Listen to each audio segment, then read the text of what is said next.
2,500 years, and it's even more than 2,500 years. You guessed it, but you exactly correctly. Yeah, it's a guess. All right. So as for the history, we have been thousands of years of this instrument, right? There have been a lot of developments, right? So now, without counting the strings, can anybody not counting? Please don't count. No. Can anybody guess how many strings do we have? Take a guess. Not counting. Take a guess. 12. This number here. Oh God. Oh God, you just know the answer to everybody. Isn't it? Yeah, all right. So normally we would have the answer right there. So there are 21 strings in total. And normally we would have 4 octaves and 1 extra note. So I will talk about that later. Okay, so along the history, actually we didn't really start with 21 strings. So at the very, very beginning, when we just invented this instrument, there are only 5 strings. And there's a legendary saying that we are not setting this as an instrument before. You just come in, don't be shy, it's okay. Yeah, just come around and find the seat, it's okay. So normally, at the really beginning, people used it as not as an instrument right now. People used it as one of the warriors, as the tools for wars, you know. There are only 5 strings, and people usually believe in the legendary that strings can harm people and stuff. It's quite interesting legendaries. And when we travel to the Tang Dynasty, more and more people travel around the world to China, and people from Tang Dynasty travel around the world. People feel like this is a really nice thing that can be set up as an instrument, right? So, but then people think, oh, 5 strings are just less notes for us. We wanted to have more notes, we wanted to have more sounds. So since then, from the Tang Dynasty, people invented to 12 or 13 strings. So from then, we have more strings, and as we move along the time, right? So during nowadays, as we can see, we have and special thing about Guzheng is we are following the pentatonic scale. So the meaning of pentatonic scale, it is when we nothing on the board, okay. All right, so when we sing scales, all of us know we have do, re, mi, fa, sol, la, ti, right? We have all these 7 notes. But with pentatonic scale, we remove fa and ti. That means we only have do, re, mi, and then we don't have fa, we jump to sol, and then we have la, and then do. So that means within 1 octave, we only have do, re, mi, sol, la. There's only 5 notes in total. So that's, that's in fas, I think. Sorry about that. Yeah, do, re, mi, sol, la. That's our scale. And what is the natural pretty thing about pentatonic scale is basically the pentatonic scale, when they remove one and t's, they will naturally have the harmony. They will naturally sound quite cheerful when you play this right? That's no wonder why how people, even though you don't really know Guzheng, but if you just playing through the scales, it will naturally sound sweet. That's the pretty of the pentatonic scale, right?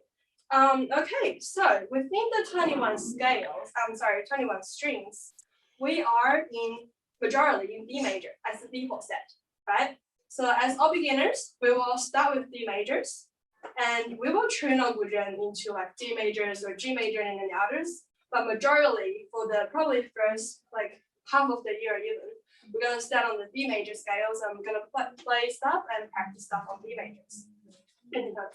All right, so I will briefly introduce a few intervals. I think we're just gonna tune that back to minutes.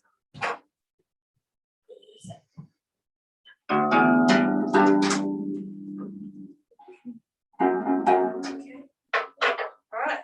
So before we go on that track, I think maybe all of you have sort of a Guzheng in front of you. Yeah. Going to be introducing a brief structure of how this instrument was made and how it looks like. That's okay, don't worry. Yeah. All right. So as you can see, it's a large instrument and it's complex.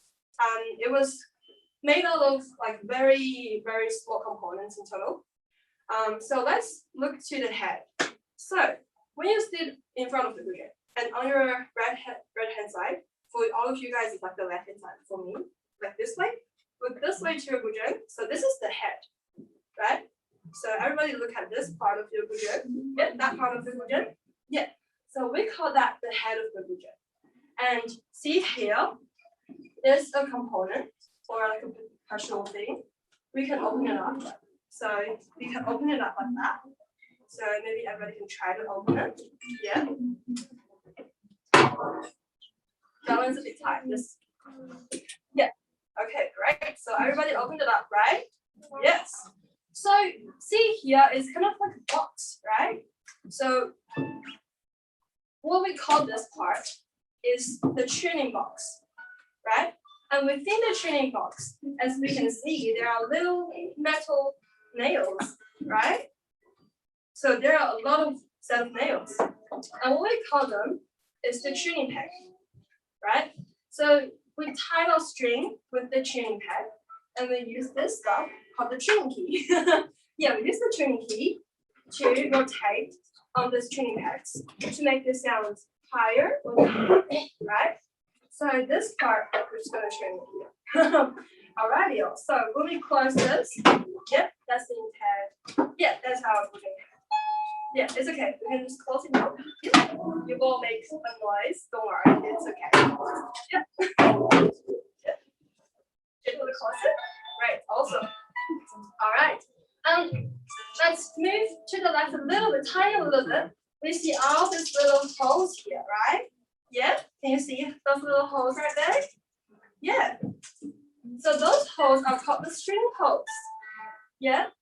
So there are 21 string holes in total, right? To allow those 21 strings to get through and wrap around with the tuning peg, isn't it? That's the way they're connected, right? And let's move a little bit to the left again. See how this part. So see this part, except for the balls, this part stands out a little bit, isn't it? So what we call that is the front mountain yue. Yeah. So there's a Chinese character called yue, and in Chinese words, it called qian yue shan, right? So this part is the front mountain yue. And what it does, what this one does is to support our strings up to a lot of vibrations, right? And let's move across to the left a little bit again. So as we can see for this section, yeah, for this section here is our performing part. Yeah. So normally for beginners, we play on our right hand, but as we go along, we use both of the hands to play, isn't it? So majority, I'm not saying like special cases. We sometimes would play on that part as well, but majority we would play on this part. You pack the strings here. Yeah, we don't go over to that place. Majority. Yeah, only majority, not special cases. Okay, and let's move across to here. As we can see, there is a parallelly lined up 21 things. Can someone guess what are they called? Or do you reckon what does it look like? Bridge. Yes, like a bridge. And anything else? Yeah. What else? Say something? No? Okay, that's all right. Don't be shy, but don't worry. Okay, so what we call them?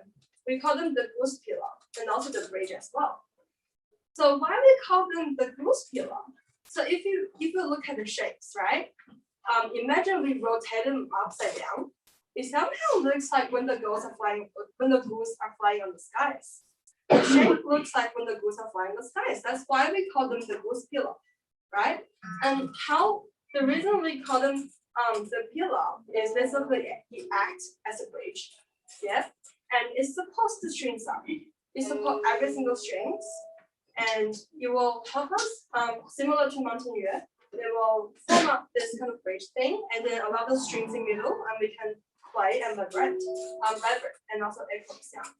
So at the back, my guzheng is a bit special, but I think for all of you have this S-shaped thing as well at the really back, the tail of your guzheng.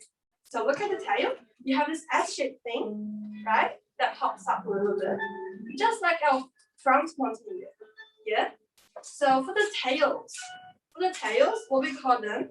So this one is the front mountain ear, and that one, can someone guess what is it called? Easy. That's not a tricky question. It's an easy thing. So this one is the front mountain ear. And what about that one? And the tail. Yeah. Say it. Tail mountain. Close. That's a close answer. Anyone else? Yeah. Take a guess. Rear. Still close, but not yet. Yeah. Take a guess. Yeah. So that one's the front. What about that one? It's the back. Yeah, it's the back. That's right. I told you. So hard question. What a hard question. Yeah, it's a real hard question. So that's the front mountain ear and that's the back mountain. All right, it's not tricky. Okay, and then after the back mountain ear, we got the tails, right? We got the tails. So that's the head, string box, string holes, front mountain ear, 21 strings, and also the performing parts. Goose pillars, or as we say, the bridges. Yeah. And then for this part, we usually like press the strings with our left hand to create vibratos or maybe like other sounds. And also the back mountain ear and then the tail. So that's the full set of our guzheng if we look on the top. Okay. I will flip that guzheng over, but you guys don't have to do it. Okay, so don't flip your guzheng, okay? I'm just need to do it. All right. So for my one, it's a little bit different from the standard one, but it's okay.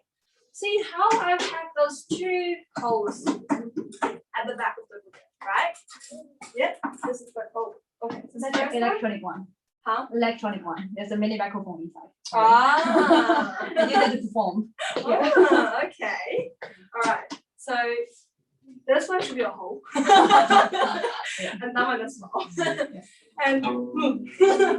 And we have two really beautiful names for them. And they are based on the Chinese culture and also Chinese fortunes. So this one we call them the dragon. And those two we call them the phoenix eyes. So dragon and phoenix. In Chinese culture, we believe when dragon and phoenix come together, they will bring fortune for us, right? Good luck, good future, and nice fortune and health. Yeah, healthy lives. So when we have the dragon pole and also the phoenix eyes, when they cross together, we believe that when we play the instrument, it will help us to sound better. Yeah. Okay, so that's basically the entire structure that we would have had. Okay, with guzheng. Okay, so now let's have a look at the strings actually and be a little bit more practical. So I just said we have 21 strings in total, and we can know that if we look at the strings, how many green strings are there? How many green strings are there? 4, 5. Where comes 5?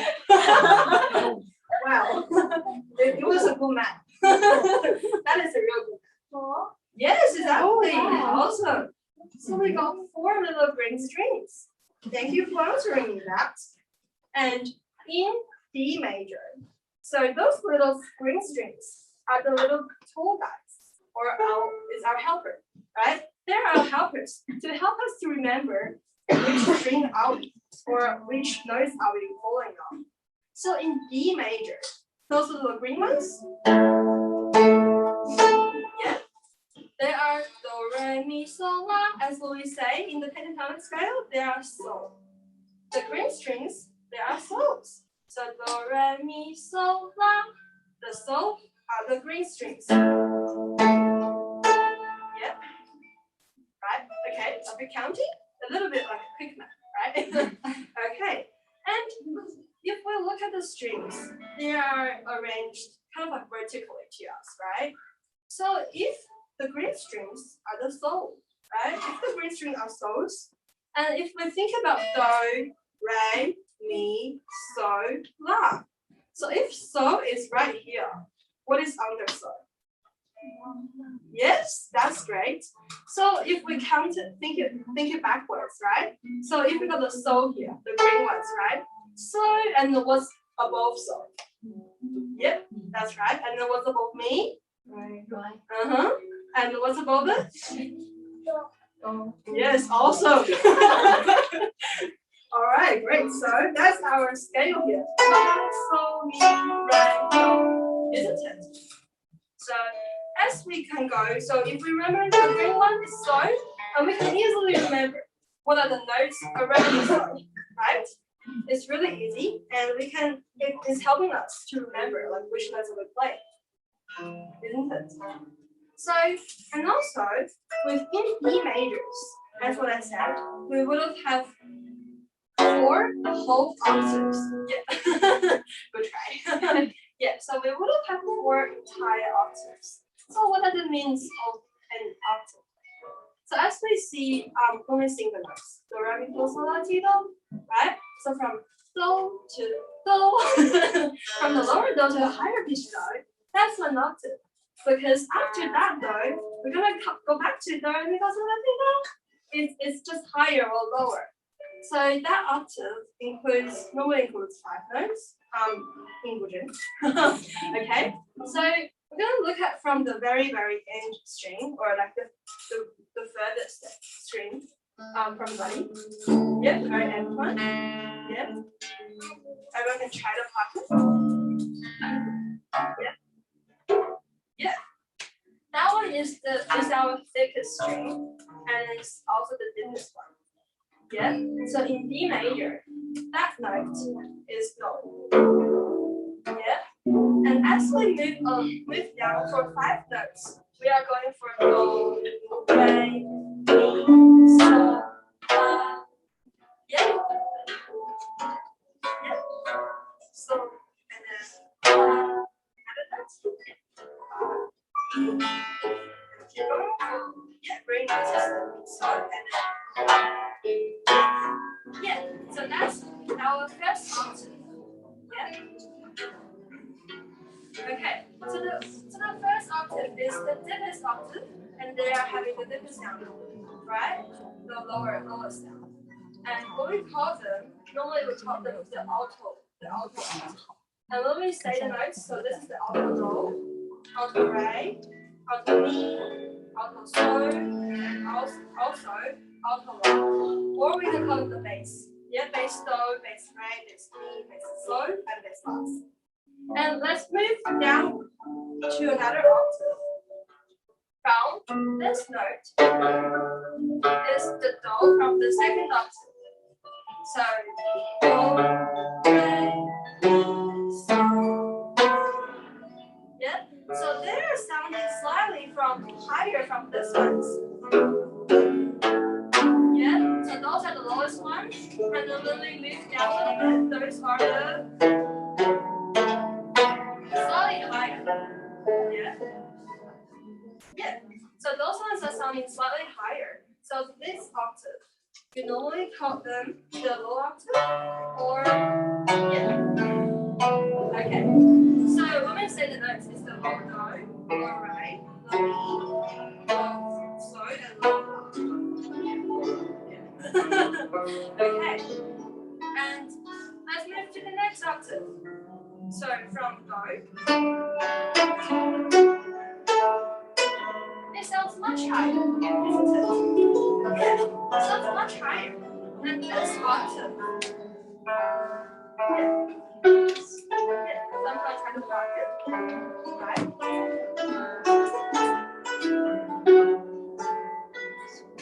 Yeah. So with this octave, yeah. So with this octave, what we call them is the middle octave. Yeah. So when we say the notes, is the mi do, mi do re, mi do mi, mi do so, and mi do la. Yeah. And let's move down another octave, which is from here. Yeah. With this octave, it sounds really, really high pitches. comparing to this one, those are something clean and really, really large sounds. But those ones, they have those crispness, right? And also the sharpness. Yeah. So with this octave, we call them the high octave easily. Yeah, low, middle, and high the bass and stuff. Yeah. So within this octave, so high low, high rate, high E, high solo, and high low. Yeah. So those are the higher notes. And we have the last string left. The very end string across your body. Yeah. Cat side. Yeah. Yeah. So that's the very end note. Yeah, and it's the highest note in E major. Yeah. Yeah. So that's our sharpest note. So see how we have this the first octave, second octave, third, fourth, and the fifth standing here by itself. Right? Yeah. Okay. So can anybody tell me how many octaves are there in total? Yeah, 5. That's right. Yeah, so we have 5 in total in D majors. All right. So with the music, due to the cultures, right? We have northern part and southern part in China, and the music were developed in different styles by then. Because when we speak we all know that we speak Mandarins, right? But we have different dialects. In different regions, the dialect sounds so different. And the music were developed in that way, right? So for example, in northern part, the dialects are sounding more kind of like strict, and they're sounding more somehow aggressive. I don't know. I don't know whether that's right, but somehow sounds a bit aggressive and more straight. Yeah. And the music was designed in that way. Yeah. So for example, that's a really, really easy part. They were designing the music as kind of like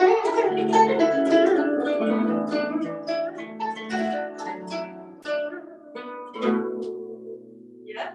So kind of like when they do this, yeah. So that's more straight. Somehow like it's more strict dialects and they speak like super like straight and stuff. But let's move to like a bit southern parts. It's more soft, right? I suppose say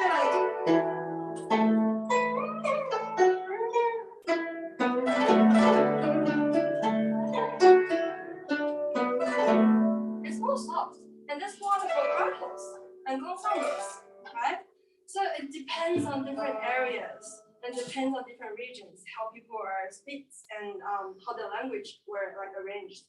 And this music like having like super like differences. And okay, so now I'm gonna show you how easily you can just begin with and touch on your guzhengs, right? So for the first, normally majority of the people for our first class, we would have got to know how the basic fingerings are. So when we say like see how we play with index finger, thumb, middle finger. And all ring fingers, so the four fingers, right? So for the first class, we would have got base introduced about like how to play, how to tie your fingers with the nails, how we work on the strings like like nicely, yeah. And so most of the people for the very first class, we would have got to know a really well-known piece of music. And a really well-known song. I think most like Chinese people would have known that. It came from a really famous movie, and it's really like great melody. And for the very first class, most of the people would have known that. And it would have sounds like yeah.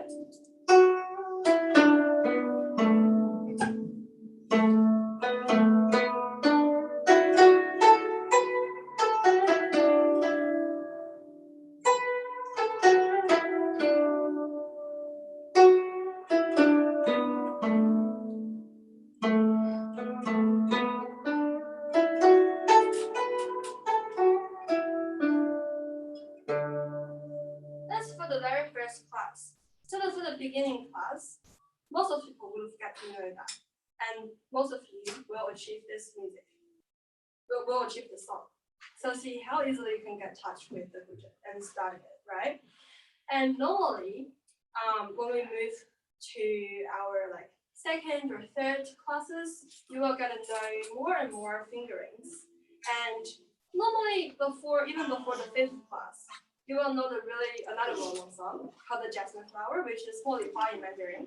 Yeah. So that one, for like normally people wouldn't take longer than 5 classes, and you will learn this song. So which is.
Normally for like up to 5 classes, you will know the song.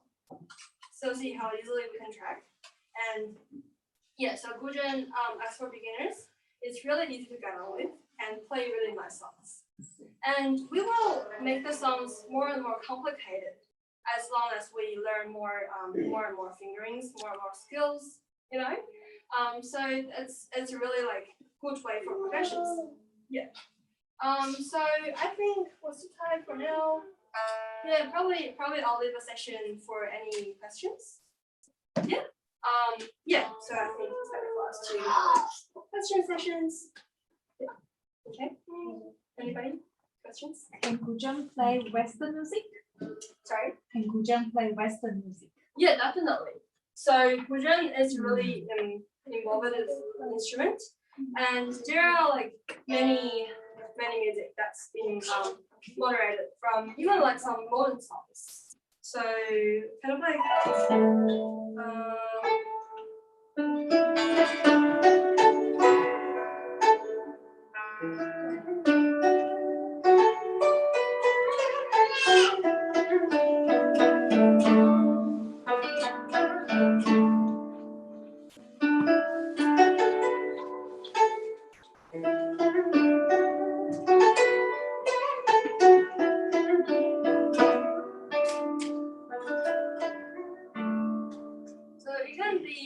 as long as you know the notes, you know the melody, and you can play the Western songs, and we can kind of like modify the Western songs as into Guzheng notes, and we can play in different scales, and also as long as you know like you have those skills of playing in different fingerings and also like strings and pressing like many skills, right? You can complex those together and then play the Western songs. Yeah. When you say there's the division in styles between northern and southern, is it like used for different types of music in the like is it more like dance music in the north and like kind of interestingly, kind of like the categories are quite wide range. So normally people don't really have a typical type of saying, you know, this is for dance music or this is for like a certain, you know, events and stuff. Normally people are designing music through the way they speak, the way the region's culture are like. Yeah. Alright, how much would it cost for this? You mean like which type of like beginner styles or? What would you recommend personally? Personally, for beginners, I'm trying to find like which one is that one. That one. 现在我的一年花语是什么？ Yeah, just different decorations. Yeah. You want me to explain? So we have the range from 800 to more than 3,000 because we have different kinds of. Yeah. We introduce the one-piece guzheng and structured guzheng. Yeah, you understand. So basically, what you played on the guzheng here, 1, 2, 3, 4, 5, it's all structured guzheng, but this one is smaller. And the one Moliya using, that one is a one-piece guzheng. So for one-piece guzheng, that means it's from one. Yes, so we have like I think we'll just make it by themselves. But for the structured guzheng, we have the different like structure inside, so that will be much heavier. So for one piece guzheng, that will be much more expensive because it requires a higher quality for the wood. But we will just recommend for beginner students from like 800 to 1700. Should be fine. And this one is just like 1600, and you can use it for more than 5 years. You can play it to up to level 10. Yeah. Basically. Yeah, that explains your questions. Yeah, more expertise here. Yeah, so basically, for the structural guzhengs, the sound will sound more crisp, and also the sound is like more more clear and sharp. For one-piece guzheng, the sound is more resonant and also like yeah, I guess doesn't really sound as super crisp as the structural. Yeah, as for beginners, what's recommended is what you're saying. It's kind of like from $700 to like yeah, $600-$700 around that range. What are the color strings again? Sorry. What are the color strings for again? So the color strings are basically they're our helpers for like reminding where are we. Like for the color strings, there are aligned in octaves as well. So for D majors, there are so's, but in different scales, they can be different notes. So they can be do, they can be re, they can be mi. Just in D majors, they can be so, and also they can be la sometimes. Yeah. So basically, for the green strings, it's telling us which octave are we on, and it's helping us to find the strings around it. Any more questions? Right. Yeah, sure. Okay. As you can see, a lot of keys right there. Yeah, you just come stop yourself on a practice on the strings. So now is a chance. Now is a chance for us to play one technique. In Chinese, we call them guazhou, and in English, we can call them the guzhengaga. Yeah. So the guzhengaga is basically you're just plugging through all the strings. So normally, yes, so normally when we goes upwards, we use the thumb. When we go upwards, we use our thumb to plug upwards. When we go downwards, when we go downwards, normally we use our index finger or the middle finger. You can use either of them. Yeah, we can use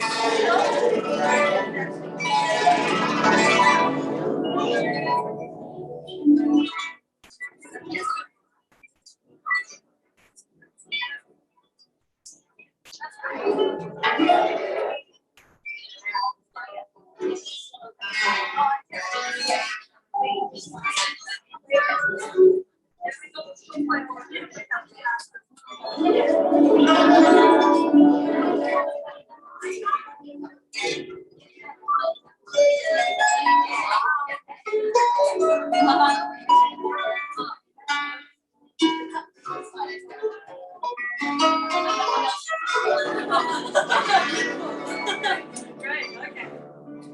So see how when it goes up, it sounds deeper, right? How when it goes down, it sounds stronger. Nice. Yeah, so many of you might realize that when we pop on this side, we got this like really horror movie sound, right? So it's tricky. This part is quite tricky. We don't normally, so we don't normally do that. But for special cases, we will play on this side for adding up special characteristics for the songs. Yeah, we wanted to add in some like the nervousness or the kind of like a feeling of like something bad is happening. We might gonna play on the side. Yeah. Or like it's kind of like a ranged in various songs that we like somehow play here. But normally we don't play here. Yeah, it sounds funny. Right, and normally when we play the song, the next year, and we can add up like legatos, like last year, right? Yeah. So the back of the string and then like legato. Yeah. Cool. So any like more questions for me? You have to answer. Probably, yeah. Just feel free to clap on the strings. Feel free to like play anything. You got the book in front of you. Yeah. Feel free to really like clap on the strings. Yeah.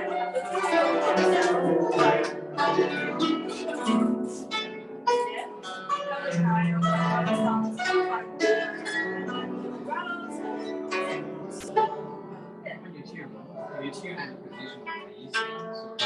That's a really good question. So okay, everybody listen. So that was a really good question. So let me tune the string. Listen. Okay, all right. So let me tune the string. Most of the time we can tune it from the tuning peg, right? But we can also tune it from here. So when we move the goose pillars, so see how we have this distance here, right?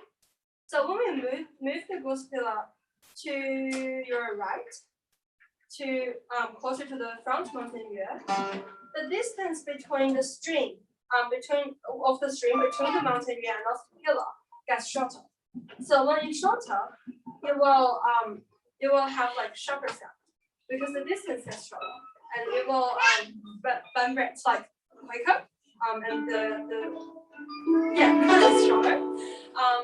When it goes like more towards to the back mountain ear, when it's kind of like move further from the front mountain ear, but the distance is longer, then the sound sounds different. So for example, like one note for this one is me. If I move it to the front, it sounds closer to front, right? And when I move it backwards, yeah, that's okay. Don't worry, I can fix it. It's okay. It's okay. Don't worry. Very normal. Yeah, it's a flat move. Yeah. So when I move to the front, closer to here, it sounds sharper. And when I move it like backwards, it sounds different. So you can turn it sometimes. That happens. That would have happened. No stress. Yeah. You need some techniques to do that. Especially in the lower part. Yeah, that's it. That's You do both, like side. most of the time we do the tuning pegs. Yeah. Same effect. Yeah, same effects, but the tuning pegs are more accurate. And somehow we would have adjusted while we play. For example, like when I was performing and playing, I feel like some of the notes I feel like off tune slightly. I mean, just like slightly like move the chords and then to adjust the sounds. Yeah. Any more questions? From guys sitting at the back. Colin, any more questions? Do you guys want to come around like to try to pluck the strings as well? Because you didn't have a chance to. Fun? You guys fine with it? Okay, cool. I think that'll be the end of our session today. And if you guys want to talk to me individually, just come around. Cool? Yeah, awesome. Thank you, Moliya. Thanks, guys. Thank you.